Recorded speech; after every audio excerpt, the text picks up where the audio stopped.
ஸ்ரீராமச்சந்திர பரபிரம்மணே நமஹ.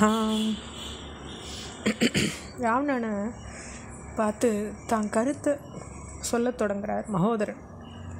அதாவது, சீதையை அபகரிச்சுட்டு வந்த நீங்கள் வீணாக என் காலம் கடத்தின்னு இருக்கீங்க.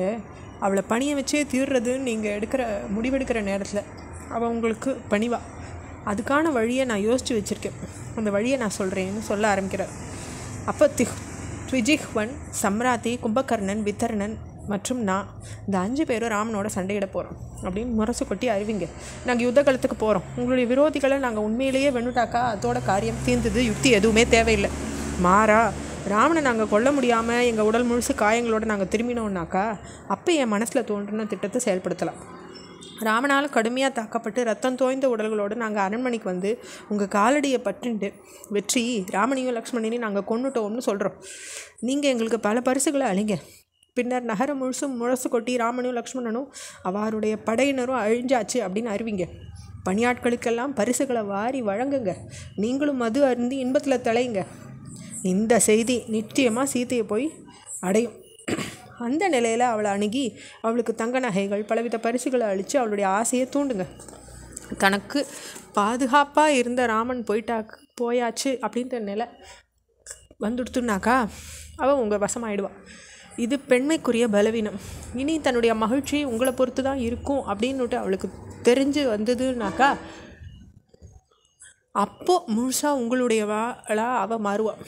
எனக்கு தெரிஞ்சது இதுதான் சிறந்த வழியாக இருக்குது அப்படின்னு சொல்கிறார். இப்படியெல்லாம் தன்னுடைய திட்டத்தை விவரித்த மகோதரன் இறுதியாக சொல்கிறார், ராமனை எதிர்க்க நேரிட்டால் தங்களுக்கு அழிவு நிச்சயம்.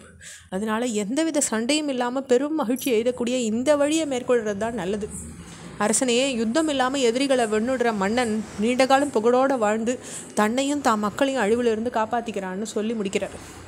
இப்போ ராவணனை பார்த்து கும்பகர்ணன் சொல்கிறார், உங்களுக்கு தோன்றி இருக்கிற பயத்தை நான் விளக்குறேன். நான் சொன்னபடி யுத்த காலத்தில் ராவணனை நான் கொல்றேன். சாதிக்க முடியாததுன்றது மற்றவா நினைக்கிறத ஒரு வீரன் சாதித்து காட்டுவோம். அப்படிப்பட்ட வீரன் பேசுகிற வார்த்தைகள் வெறும் வார்த்தைகள் கிடையாது. மழையை தாங்காத மேகங்கள் இடியை உண்டாக்குறது போல வீரன் வெறும் சப்தத்தை எழுப்புறதே கிடையாது. யுத்த காலத்தில் நான் செய்ய போகிற கர்ஜனை என்னுடைய போர்த்திறனை உலகத்துக்கு அறிவிக்கும். உங்கள் எதிரி தொலைவான், நீங்கள் மகிழ்ச்சி அடைவீங்கன்னு சொல்கிறார் கும்பகர்ணன். அப்போ மகோதரனை பார்த்து கும்பகர்ணன் பேச தொடங்குறார். கோழைகளாகவும் அறிவற்றவாளாகவும் இருந்துட்டு தங்களை விவேகம் மிக்கவாளான்னு நினைக்கிற மன்னர்கள் நீங்கள் சொன்னது போல் ஆலோசனையை ஏற்றுப்பாங்க. மகோதரா, யுத்த காலத்தில் கோழைகளாக நடந்துட்டு மன்னனுக்கு பிடித்தவற்றையே பேசுகிற போன்றவாளுக்கு எல்லா காரியங்களும் அவளால் கெட்டுடும். லங்கையின் கஜானா காலி ஆயின்ட்டுருக்கு, படை நாசமாயின்ட்டுருக்கு, குடிமக்கள் அழிஞ்சுன்னு இருக்காங்க, மன்னன் தனிமைப்படுத்திட்டுருக்கார்.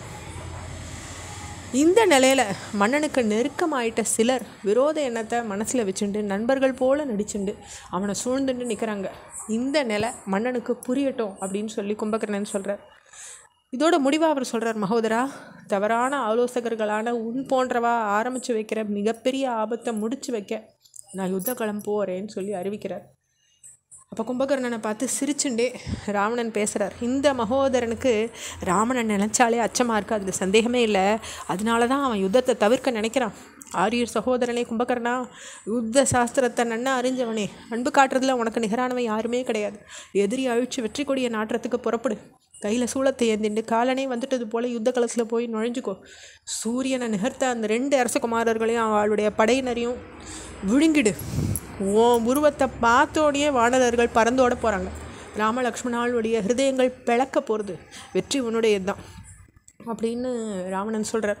அவருடைய பேச்சால் அந்த ஊக்கமடைஞ்ச ராவணனை பார்த்து கும்பகர்ணன் சொல்கிறார், நான் தனியாகவே போக விரும்புகிறேன், என்னுடைய படை இங்கேயே இருக்கட்டும்னு சொல்லிடுறார். ரொம்ப சக்தி வாய்ந்த ஒரு அம்பை கையில் எடுத்துக்கிறார். ராவணன் கதைகளையும் வேல்களையும் தாங்கின படையோடு நீ போகிறது தான் நல்லது. வானரர்கள் பலம் மிக்கவா மட்டும் இல்லை, பெரும் மன உறுதி படைச்சவாளாகவும் இருக்கா. அதனால் படை சூழ நீ போகிறது தான் நல்லதுன்னு சொல்கிறார். கும்பகர்ணன் கழுத்தில் ஒரு தங்க நகையை அணிவிக்கிறார். அவனுடைய கைகளை ஆபரணங்கள் பூட்டுறார். இது தொடர்ச்சியை அடுத்த பகுதியில் பார்க்கலாம். ஸ்ரீராமச்சந்திர பரபிரம்மணே நமஹ.